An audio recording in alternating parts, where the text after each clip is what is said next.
Very very good morning to all of you. कैसे हैं friends? I hope आप लोग अच्छे होंगे और आप लोगों की पढ़ाई अच्छी चल रही होगी। तो चलिए आज हमने स्टार्ट करा है बेटा क्वेश्चंस वगैरह जो ये आपके इकोनॉमिक्स का है। और क्लास 11th का चैप्टर नंबर फर्स्ट जो है आपका उसका क्वेश्चंस मैं इसमें एमसीक्यूज कराने वाला हूँ, जिससे कि आपके कॉन्सेप्ट क्लियर हो सके। तो सबसे पहले अगर क्वेश्चंस की अगर हम बात करें, मल्टीपल चॉइस क्वेश्चन एमसीक्यूज है बच्चे, और ऑलरेडी मैंने इसकी क्लास करा रखा है। तो आज मैं क्वेश्चंस कराऊंगा, क्योंकि एक बात का हमेशा ध्यान रखेंगे बच्चे कि आप कॉन्सेप्ट जितना मर्जी कर लीजिए, लेकिन जब तक आप क्वेश्चंस की प्रैक्टिस ना करें तो आपका कॉन्सेप्ट क्लियर नहीं हो।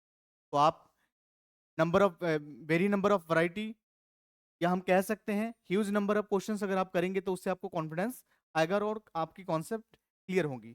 चलो हम सबसे पहले स्टार्ट करते हैं। विच of the following is not a concern. Questions को ध्यान से पढ़ना है। विच of the following is not concern with the problem of choice. आपको मैंने ऑलरेडी बता रखा हूं चॉइस का मतलब क्या होता है बेटा। तो आपको यहाँ पर पॉइंट्स पढ़ना है। ये ऑप्शन ए नंबर में है एक्सेसिव इनकम्स, सेकंड में है alternative use of resources, third में है आपका अनलिमिटेड ह्यूमन वंट्स, और फोर्थ में है आपका limited resources scarce, limited scarce resources. आपको बताया था मैंने कि human wants are unlimited, resources are limited, and they have alternative uses of resources. तो मैंने तीन चीज बताया था। ये इकोनॉमी की क्या है, ये प्रॉब्लम है। तो विच of the following is not, तो आपको ये समझना है कि इसकी कौन सा प्रॉब्लम नहीं। तो option number A is correct आपका आंसर। एक्सेसिव इनकम, ये क्या है, प्रॉब्लम ऑफ चॉइस नहीं है। तो इसमें कौन से ऑप्शन आपका सही होगा? ए, ऑप्शन नंबर ए। तो आपको ये ध्यान रखना है कि कौन सा, जहां पे आपको वर्ड्स दिखे एक्सेप्ट, नॉट, तो ऐसे क्वेश्चंस को आपको बारीकी से पढ़ना है ताकि आपको दिक्कत ना कर पाए और आपके क्वेश्चंस सही हो। चलिए अब नेक्स्ट क्वेश्चंस की ओर आगे बढ़ते हैं हम।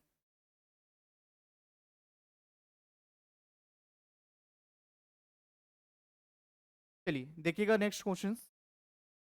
Principles characteristics of resources.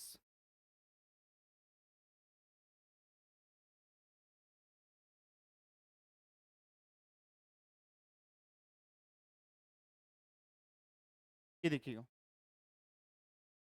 Principal is characteristics of resources are. सबसे पहला ऑप्शन जो है आपका, they are scarce in relation to needs. Second जो है आपका, they have alternative uses of resources. C में क्या है, option A and B, and D में है नॉन ऑफ द अबव। तो अगर जब भी अगर हम बात करते हैं बेटा रिसोर्सेज की, तो मैंने आपको क्या बताया है कि हमारे पास रिसोर्सेज क्या है, स्केयर्स है इन रिलेशन टू नीड्स या वांट्स, एंड सेकंड में they have alternative uses of resources. मैंने बताया था कि इकोनॉमिक प्रॉब्लम क्या है, human wants are unlimited, resources are limited, and they have alternative uses of resources. तो तीन चीज हमने आपको बताया था। तो ये सारे इसमें क्या है, तो आपका option is the correct answer. तो सबसे पहला क्या है, they are scarce in relation to our needs, और सेकंड जो है they have alternative uses of resources. तो आपका ऑप्शन कौन सा हो जाएगा बेटा? Option number C, both A भी होगा और बी भी होगा। चलिए इसके बाद आगे क्वेश्चंस बढ़ते हैं हम।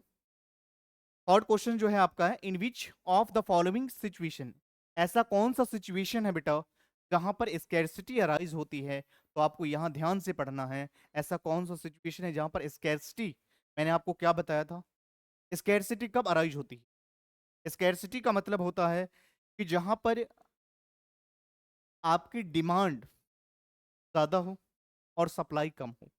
भाई डिमांड अगर ज्यादा हो और सप्लाई कम हो तभी तो स्कैरसिटी आई ना। तो यहां पर हमें ऐसे कौन सा टर्म्स है जिसको आइडेंटिफाई करना है। तो देखो ऑप्शन नंबर में क्या है, supply of resources is greater than demand of resources. Option number ये आपका गिवन है। सेकंड जो है आपका, supply of resources is less than demand of resources बेटा। तो यहां पर आपका क्या है, सप्लाई, सप्लाई ऑफ रिसोर्सेज। आपके पास क्या, सप्लाई ऑफ रिसोर्सेज कम है किससे, डिमांड ऑफ रिसोर्स। तो एक ऐसा कंडीशन जहां पर आपके पास सप्लाई सप्लाई ऑफ रिसोर्सेज बहुत ज्यादा कम होती है किसके कंपैरिजन में, डिमांड ऑफ रिसोर्सेज, हम उसको कहते हैं बेटा ये सिचुएशन स्कैरसिटी सिचुएशन कहलाती है। तो option number B is your correct answer बेटा। तो यहाँ पर आपका ऑप्शन, वैसे आप पढ़ सकते हैं supply of resources equal to, कभी भी अगर इक्वल की बात अगर करी जाए बेटा तो वो तो हो जाता है आपका इक्विलिब्रियम वाले केस में, जहाँ पर सप्लाई ऑफ रिसोर्सेज बराबर होते हैं डिमांड ऑफ रिसोर्सेज। तो ये इसका आंसर नहीं। तो स्कैरसिटी, ऐसा कौन सा सिचुएशन है जहाँ पर स्कैरसिटी अराइज होती है? तो आपका आंसर कौन सा हो जाएगा? थर्ड का। तो आपका option number B, supply of resources is less than demand for resources, ये आपका आंसर है। चलिए बेटा आगे बढ़ते हैं। इकोनॉमिक प्रॉब्लम अराइज, इकोनॉमिक में बेटा प्रॉब्लम अराइज होती है किस वजह से, कौन सी फैक्ट के कारण से इकोनॉमिक में प्रॉब्लम अराइज होती है? तो सबसे पहला नंबर में रिसोर्सेज आर स्केर्स, हमारे पास रिसोर्सेज क्या है बेटा? Scarce, that is limited. हमारे पास साधन क्या है? लिमिटेड है। ह्यूमन वंट्स आर अनलिमिटेड, बिल्कुल ठीक है बाबू। मैंने आपको ऑलरेडी बता रखा है इकोनॉमिक प्रॉब्लम के अंदर कि human wants are unlimited, resources are limited and they have alternative uses of resources. तो हमने ऑलरेडी बता रखा है बेटा। तो ये आपके, और अगर आंसर की अगर हम बात करें तो आपका आंसर ऑप्शन नंबर थर्ड क्या कहता है? Resources have alternative uses. और डी में क्या है बेटा? All of the above. हमारे पास क्या है? Economic problem arise due to the fact that resources are scarce, that is limited, human wants are unlimited, resources have alternative uses। तो आपका आंसर क्या हो जाएगा बेटा? Last, D for Delhi. तो आपका लास्ट वाला ऑप्शन आंसर हो जाएगा। और मैं एक चीज आपको बता दूं, रिसोर्सेज का अल्टरनेटिव यूजेस का मतलब क्या होता है बेटा? जैसे कि मान लीजिए फॉर एग्जांपल आपके पास लैंड है, जमीन है, आप उस जमीन में या तो खेती कर सकते हैं, नहीं तो उस जमीन में क्या कर सकते हैं? कंस्ट्रक्शन कर सकते हैं। दोनों ही अल्टरनेटिव उसकी यूजेस है। खेती भी कर सकते हैं और चाहे तो आप उसको कंस्ट्रक्शन भी कर सकते हैं, जैसे इंडस्ट्री वगैरह आप बना सकते हैं वहां पर। तो इसका लास्ट ऑप्शन जो है बेटा आंसर है। चलिए नेक्स्ट क्वेश्चन की ओर हम आगे बढ़ते हैं बेटा। The resources for satisfied, resources for satisfied human wants are, हमारे पास जो रिसोर्सेस है उससे सेटिस्फाइड करने का ह्यूमन वांट्स आर, क्या लिमिटेड होगा, क्या अनलिमिटेड होगा, available at zero prices, none. तो क्या कह रहा है? The resources for satisfying, the resources for satisfying human wants are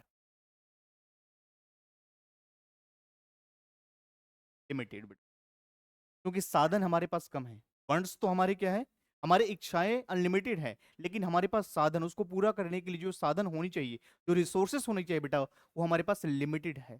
तो यही कह रहा है क्वेश्चन में कि the resources for satisfying human wants are limited, that is scares.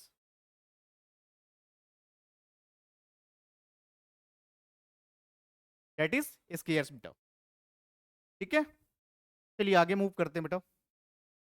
Scarcity of resources, scarcity of resources कब एग्जिस्ट होती है बाबू, ये बताओ मुझे। स्कैरसिटी ऑफ रिसोर्सेज कब अराइज होती है? Scarcity of resources, scarcity of resources exist कहां पर एग्जिस्ट होती है? एट अ मैक्रो लेवल, क्या मैक्रो लेवल में होती है? क्या माइक्रो लेवल में होती है? क्या micro as well as macro level में होती है बेटा? या नन ऑफ दी अबव में होती है? तो हम क्या कहेंगे बेटा? सी। ये मैं आपको एग्जांपल देता हूं इसके। स्कैरसिटी, स्कैरसिटी का मतलब होता है चीजों की कमी होना, लिमिटेशन होना, जहां पर हमारे पास डिमांड और रिसोर्सेज जो है वो ज्यादा होती है और यहाँ पर सप्लाई ऑफ रिसोर्सेज हमारे पास कम होती है। तो समझो, every individual, every commodity, every person will facing economic problem या स्कैरसिटी। तो माइक्रो लेवल भी फेस कर रहा है और मैक्रो लेवल भी फेस कर रहा है, तो सभी लेवल स्कैरसिटी को फेस कर रहा है बाबू। तो हम ये इसको क्या कह सकते हैं? Micro as well as macro level, दोनों ही लेवल स्कैरसिटी को फेस कर रहा है बेटा। तो ये आपका आंसर क्या हो जाएगा? Is the answer. चलिए नेक्स्ट की ओर आगे बढ़ते हैं। Positive economics involve, positive economics के अंदर क्या चीज इन्वॉल्व होती है बेटा, ये बताओ। वेरीफाइबल, नॉट वेरीफाइबल, मे और may not be verifiable, none of the above. बताओ, मैंने आपको बताया था पॉजिटिव और नॉर्मेटिव के बीच में डिफरेंस। पॉजिटिव इकोनॉमिक्स वो होता है जहां पर हम बात करते हैं किसी फैक्ट की, जहां पर हम बात करते हैं कॉज एंड इफेक्ट के बारे में बात करते हैं, जहां पर फैक्ट एंड फिगर्स के बारे में बात करते हैं, जहां पर वेरीफाइबल की बात करते हैं, जहां पर कोई जस्टिफिकेशन, जहां पर कोई जजमेंट की बात नहीं करी जाती, वो पॉजिटिव इकोनॉमिक्स है। नॉर्मेटिव इकोनॉमिक्स का मतलब होता है जहां पर आप वर्ड्स को पकड़ेंगे, जहां पर वर्ड्स को आपको ध्यान देना है, what ought to be, what should be, what ought not to be, ऐसे वर्ड्स आपको दिखेगी बेटा, तो आप समझोगे ये नॉर्मेटिव इकोनॉमिक्स। और नॉर्मेटिव इकोनॉमिक्स में अगर हम बात करें तो यहाँ पर जजमेंट होती है, वैल्यू जजमेंट को पास करी जाती है, यहाँ पर कंपैरिजन किया जाता है लोगों के बीच में। बट यहाँ पर पॉजिटिव इकोनॉमिक्स में जो होता है बेटा, फैक्ट की हम बात करते हैं, ये डाटा वेरीफाइबल होती है। जैसे अगर हम बात करें bye the help of gravitational force, Isaac Newton ने ये कहा था कि किसी चीज को अगर हम ऊपर से अगर रिलीज करते हैं, किसी भी चीज को अगर ऊपर से रिलीज रिलीज करते हैं, तो bye the help of gravitational force इसकी मदद से नीचे आएगा। इन्होंने कंसिक्वेंसेस के बारे में कुछ नहीं बताया, इन्होंने ये नहीं बताया कि गिरने के बाद इसका क्या कंसिक्वेंसेस हो। ये फैक्ट है कि कोई भी चीज को अगर ऊपर से रिलीज करोगे तो नीचे ही आएगा, bye the help of gravitational. ये बात का हमें ध्यान रखना है। तो हम यहाँ पर फैक्ट की बात करते हैं। तो जब पॉजिटिव इकोनॉमिक्स की हम बात करें बेटा, तो इसके डाटा जो होता है वेरीफाइबल होता है, जिसको आप वेरीफाई कर सकते हो, जो फैक्ट एंड फिगर के ऊपर बेस्ड होता है, जो कॉज एंड इफेक्ट के ऊपर बेस्ड होता है बेटा, तो इनकी डाटा जो होता है वेरीफाइबल होता है। चलिए हम नेक्स्ट की ओर आगे बढ़ते हैं बेटा। A statement which does not offer any suggestion is known as। आप एक बात का ध्यान रखेंगे बेटा, क्वेश्चंस को पूछने का तरीका अलग है, अभी भी वही चीज सेम क्वेश्चंस था, आपको मैं सिर्फ दिखा रहा हूँ। पॉजिटिव इकोनॉमिक्स के बारे में बोला था, तो आपको डिफरेंट तरीके से क्वेश्चंस एग्जामिनेशन में पूछा जा सकता है। तो मैं हर तरह के क्वेश्चंस की प्रैक्टिस आपको कराऊंगा प्लीज, तो मेरे साथ बने रहे प्लीज। अभी मैंने आपको क्या बताया, पॉजिटिव इकोनॉमिक्स इन्वॉल्व स्टेटमेंट की हमने बात करी, जहां पर हम बात करते हैं वेरीफाइबल। सेकंड और नेक्स्ट क्वेश्चन में क्या कह रहा है बेटा, कि आप एक स्टेटमेंट बताओ जो डज नॉट सजेशन, एक ऐसा स्टेटमेंट बताओ जो किसी के बारे में सजेशन नहीं देता, किसी के बारे में वैल्यू जजमेंट पास नहीं करता, किसी के बारे में कुछ नहीं कहता, हम उसको बोलते हैं बेटा पॉजिटिव स्टेटमेंट। क्योंकि नॉर्मेटिव में तो आप सजेशन की बात करते हो, बोथ तो आ नहीं सकता, नन तो आ नहीं सकता, तो पॉजिटिव स्टेटमेंट, पॉजिटिव स्टेटमेंट या पॉजिटिव इकोनॉमिक्स को हम बोलते हैं बेटा प्योर साइंस। और नॉर्मेटिव इकोनॉमिक्स को हम नेगेटिव साइंस भी बोलते हैं। वहां पर नेगेटिव थॉट थॉट प्रोसेस होती है बेटा, यहाँ पर पॉजिटिव की हम बात करते हैं। चलिए तो इससे आगे हम बढ़ते हैं, फटाफट से आप लोग भी करिएगा मेरे साथ। नॉर्मेटिव इकोनॉमिक्स डील्स विद, अब नॉर्मेटिव इकोनॉमिक्स किस चीज में डील करती है बेटा, ये बताओ। क्या फैक्ट के ऊपर बेस्ड होती है? नहीं, ये होता है बेटा पॉजिटिव इकोनॉमिक्स।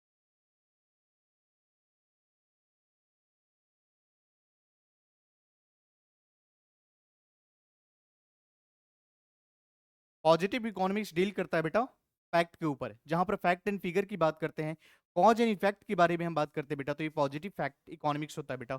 अब हम बात करें ओपिनियन, जहां पर ओपिनियन की बात करते हो, जहां पर आप जजमेंट की बात करते हो, जहां पर कंपैरिजन करते हो, वो नॉर्मेटिव इकोनॉमिक्स। यहाँ पर नॉर्मेटिव इकोनॉमिक्स किस में डील करती हैं? ओपिनियंस में। चलिए बेटा आगे बढ़ते हैं। उसके बाद हम बात करेंगे विच of the following is a example of economic activities.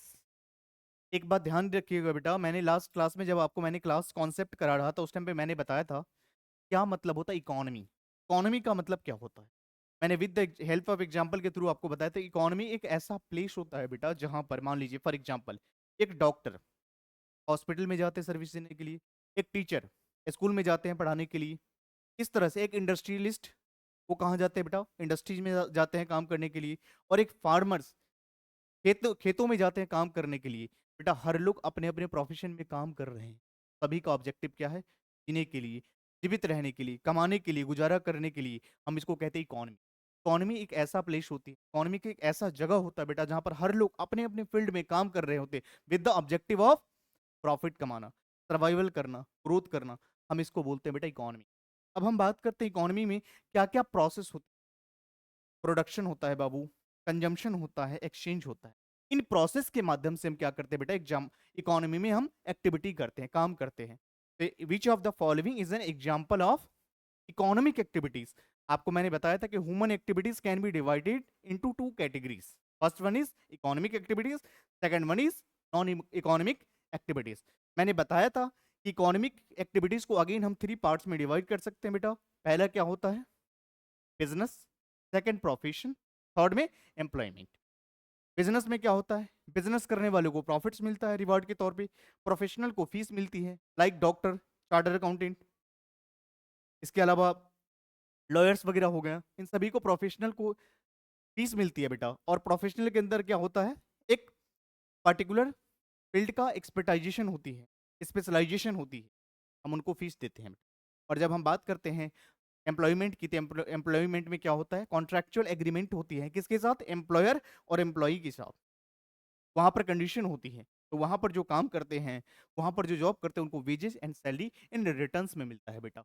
तो इकोनॉमी में क्या क्या चीजें होती हैं, सबसे पहले हम प्रोड्यूस करते हैं, प्रोडक्शन नहीं करोगी, कंजम्पशन नहीं होगी, जब चीजें एक्सचेंज नहीं होगी तो पैसा कहाँ से जनरेट होगा, जब उसको सेल आउट नहीं करोगे तो पैसा कहाँ से आएगा। तो एक प्रोसेस के थ्रू हम काम करते हैं बेटा, जिसको कहते हैं प्रोडक्शन करना, कंजम्पशन करना, एक्सचेंज करना। तो बाबू आपका all of the above is your answer. तो आपको क्वेश्चंस को ध्यान से पढ़ना है, और एमसीक्यूज आपके एग्जामिनेशन में आते हैं, और कौन कौन से क्वेश्चंस आपके लिए इंपॉर्टेंट है, किस तरह से प्रैक्टिस आपको करना चाहिए, हर एक पॉइंट्स मैं बताऊंगा बेटा। तो मेरे साथ आप प्लीज बने रहें।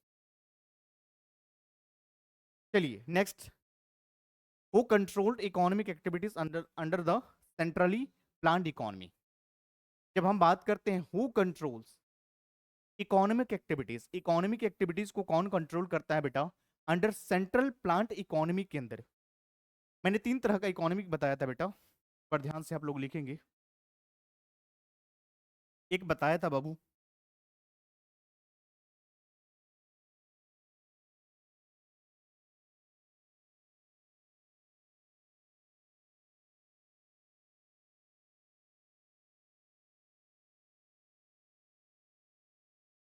सोशलिस्टिक, सोशलिस्टिक इकोनॉमी,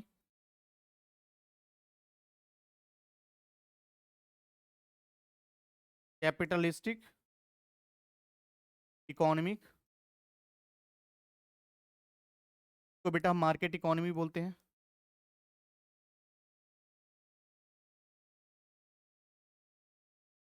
और एक होता है बेटा मिक्स्ड इकोनॉमी।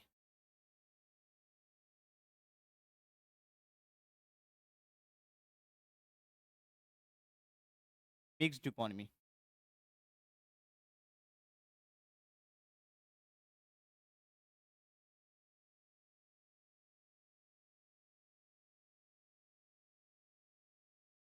आइए बेटा, जब हम बात करते हैं मिक्स्ड इकोनॉमी बेटा, मिक्स्ड इकोनॉमी में क्या होता है, बोथ सेक्टर,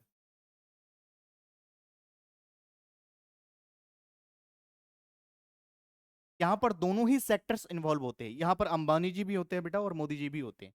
तो private sector as well as public sector, तो जहां पर both both existence of coexistence of both sector, where private sector as well as public sector, हम उसको बोलते हैं मिक्स्ड इकोनॉमी। ऑलरेडी बेटा मैंने सारा कुछ करा रखा है। और कैपिटलिस्टिक इकोनॉमी में क्या होता है बेटा, कंज्यूमर किंग होते हैं, कंज्यूमर राजा होते हैं, कंज्यूमर सर्वोपरि होते हैं, उनके पैसे वो कहीं भी इन्वेस्ट कर सकते हैं, कहीं भी खर्च कर सकते हैं, और वो जो डिमांड करेंगे हम वही प्रोड्यूस करेंगे बेटा। इस बात का ध्यान रखना है। एक होता प्लांट इकोनॉमी, जिसको हम सोशलिस्टिक इकोनॉमी बोलते हैं, एक होता कैपिटलिस्टिक इकोनॉमी, और एक होता मिक्स्ड इकोनॉमी, जहां पर दोनों सेक्टर की वो एग्जिस्टेंस होती है। तो हम बात करते हैं who controlled economic activities under under central plant economy, industrialist नहीं,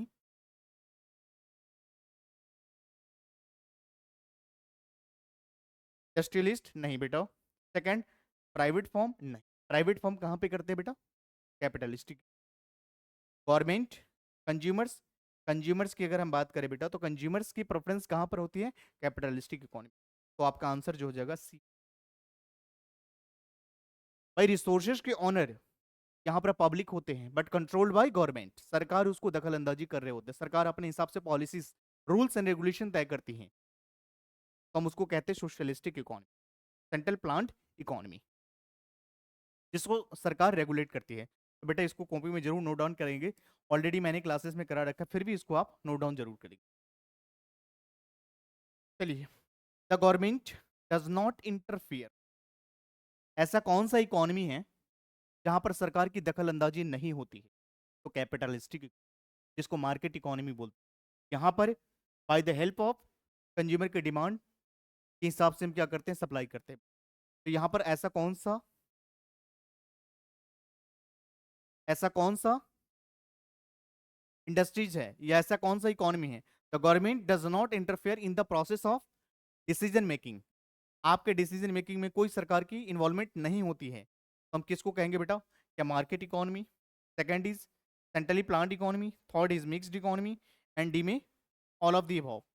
बताओ कौन सा ऐसा इकोनॉमी है जहां पर सरकार की दखल अंदाजी नहीं होती है? The government does not interfere in the process of decision making under which economy, which types of economy? तो हम उसको कहते हैं बाबू मार्केट इकोनॉमी। मार्केट इकोनॉमी में सरकार की दखल अंदाजी नहीं, कैपिटलिस्टिक इकोनॉमी में उनकी दखल अंदाजी नहीं होती है, उनकी उनकी दखल अंदाजी होती है सोशलिस्टिक इकोनॉमी में और मिक्स्ड इकोनॉमी। चलिए बेटा, तो ये आपका A number is, option A is correct. चलिए आगे बढ़ते हैं। उसके बाद consumer is sovereign under, consumer आजाद होते हैं controlled economy, free economy, mixed economy, both B and C. तो बेटा आपका D is your answer, because यहां पर हम बात करते हैं फ्री इकोनॉमी और मिक्स्ड इकोनॉमी, दोनों ही सेक्टर में कंज्यूमर जो है आजाद होते हैं, क्योंकि आपको पता है फ्री इकोनॉमी वो इकोनॉमी होती है जहां पर क्या होता है, हम कंज्यूमर को एज अ किंग मानते हैं, और मिक्स्ड इकोनॉमी में दोनों सेक्टर की कोई एग्जिस्टेंस होती है। ये दोनों ही सेक्टर में क्या होती है बेटा? कंज्यूमर फ्रीडम होते हैं, कंज्यूमर सोवर्जन होते हैं। Under which types of economy? तो फ्री इकोनॉमी और mixed economy. Option D is your correct, D for Delhi. चलिए बेटा आगे बढ़ते हैं। उसके बाद choice is the outcomes of, choice किस चीज का आउटकम्स है बेटा? क्या डिसीजन मेकिंग का या स्कैर्सिटी का? तो आपका क्या है? स्कैर्सिटी।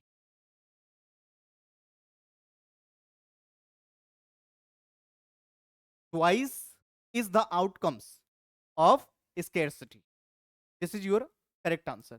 तो चॉइस की अगर हम बात करें तो स्कैर्सिटी का outcomes. Study of economy as a whole, जब भी हम बात करते हैं इकोनॉमी एज अ होल, जहां पर इंडिविजुअल की बात करते हैं, जहां पर एक कमोडिटी की बात करते हैं, एक पर्सन की बात करते हैं, हमको बोलते हैं बेटा माइक्रो इकोनॉमी। बट हम जहां पर बात करते हैं commodity as a whole, as, हम उसको कहते हैं macro economy.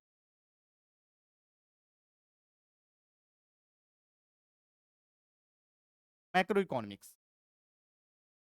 Micro economics studies the economic activities of dash units, micro economics studies the economic activities of dash units. तो हम बात करते हैं बाबू इंडिविजुअल, यहां पर लिखोगे इंडिविजुअल यूनिट।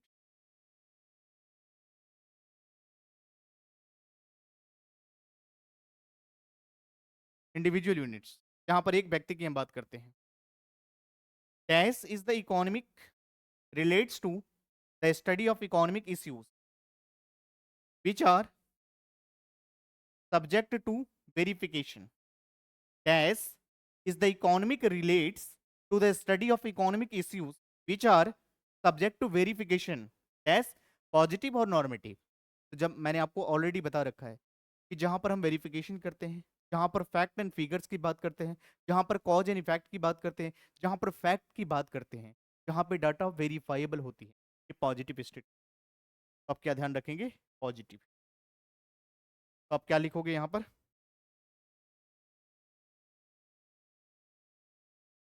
पॉजिटिव। उसके बाद dash is a system by which people earn livelihood. बेटा मैंने अभी बताया ना कि जहां पर एक डॉक्टर हॉस्पिटल में जाते हैं काम करने के लिए, सर्विस देने के लिए, एक टीचर जाते हैं स्कूल में पढ़ाने के लिए, एक फार्मर्स जाते हैं किसानी करने के लिए, खेती करने के लिए।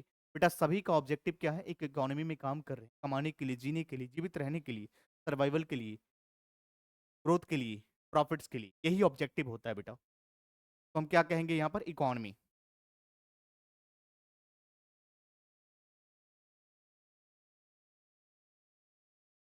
Dash is the economy, private sector dominates the economic activities, economic economy private sector dominates the economic activities। हम उसको क्या कहते हैं बेटा? Market economy. Dash in dash economic private sector dominates the economic activities, हम उसको मार्केट इकोनॉमी कहते हैं बेटा। Market economy. In free economy economic activities are controlled by the dash.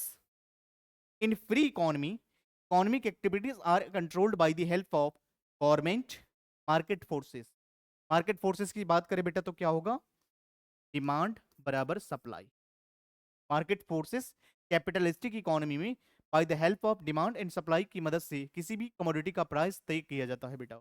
यहाँ पर इन चीजों का आपको ध्यान रखना है। तो आप क्या कहेंगे, in free economy economic activities are controlled by the help of market forces. यहाँ पर लिखेंगे market force.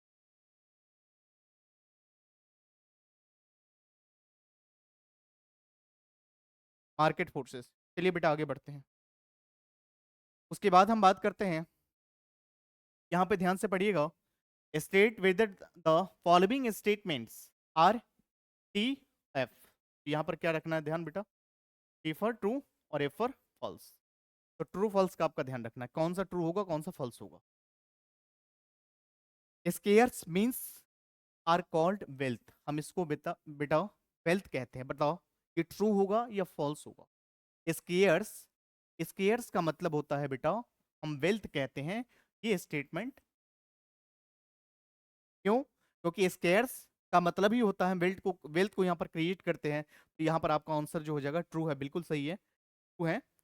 Study of micro economics study of micro economics assume that macro variables remains constant. बिल्कुल सही है।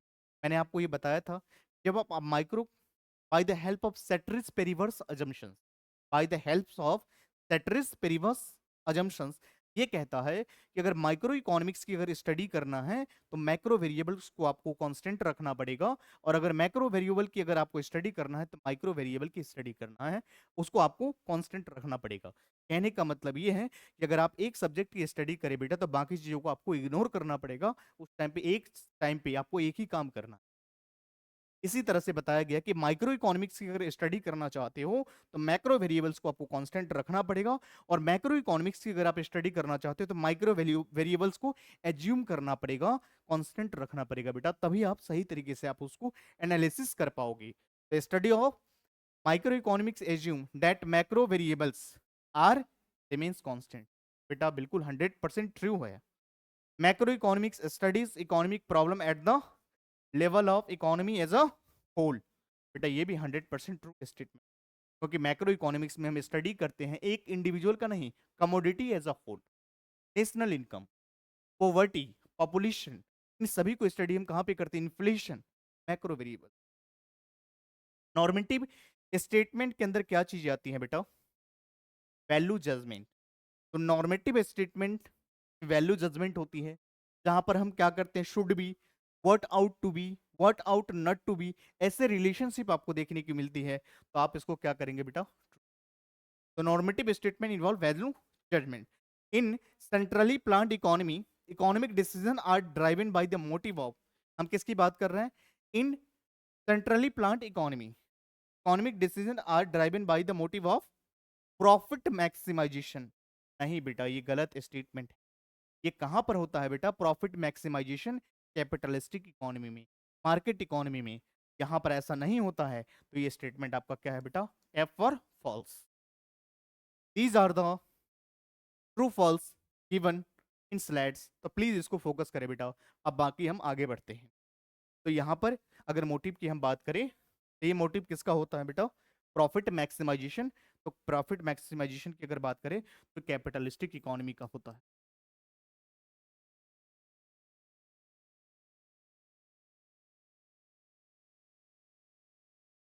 ठीक है जी, बढ़े आगे।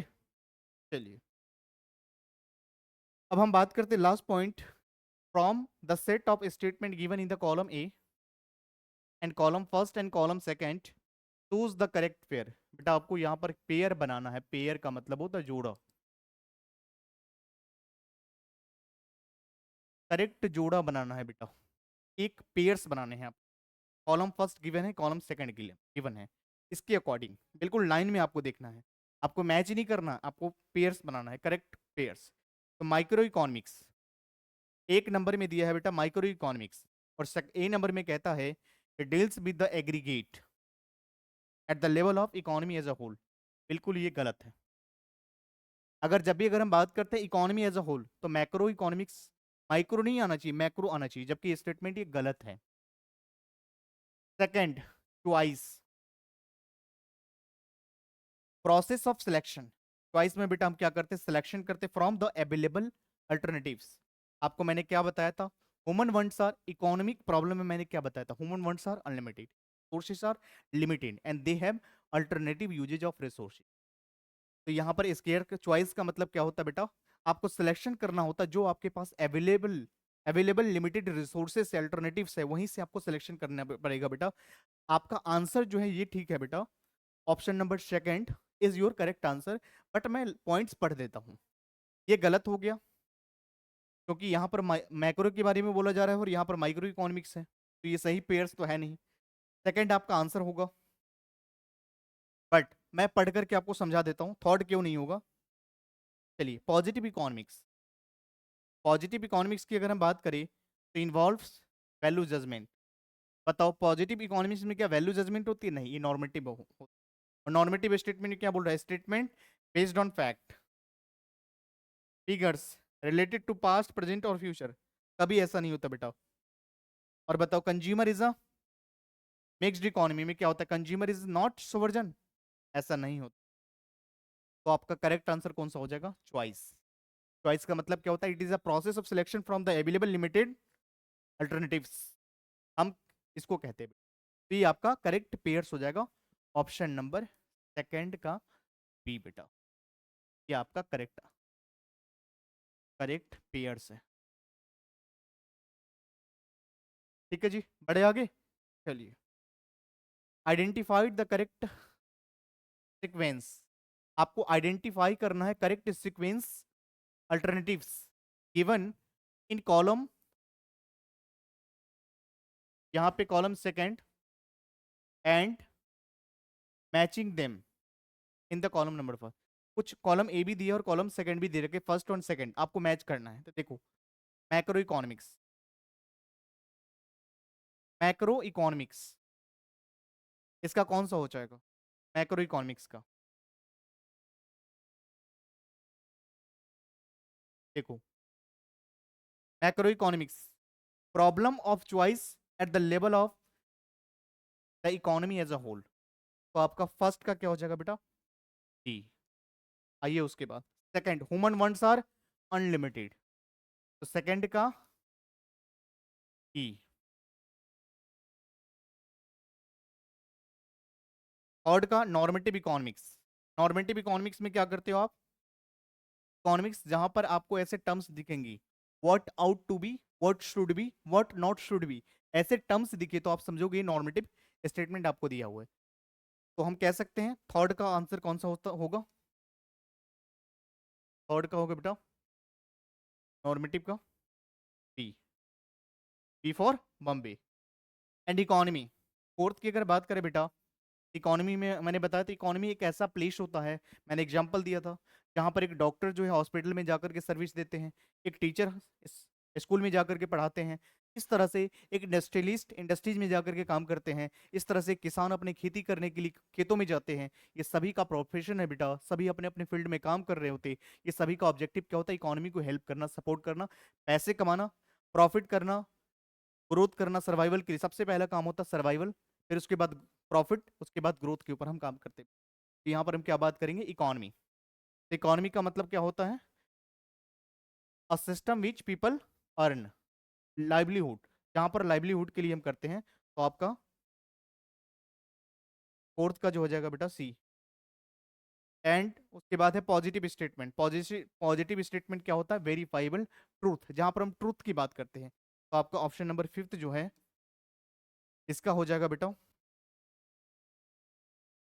A answer. तो आपका इस तरह से आप पेयर्स बनाएंगे और आपके एग्जामिनेशन में ऑप्शंस गिवन होंगे, इस तरह से आपको पिक आउट करना। ये आपका करेक्ट आंसर है बेटा।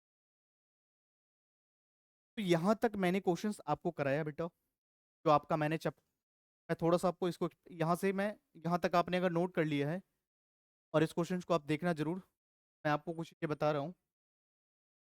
देखो,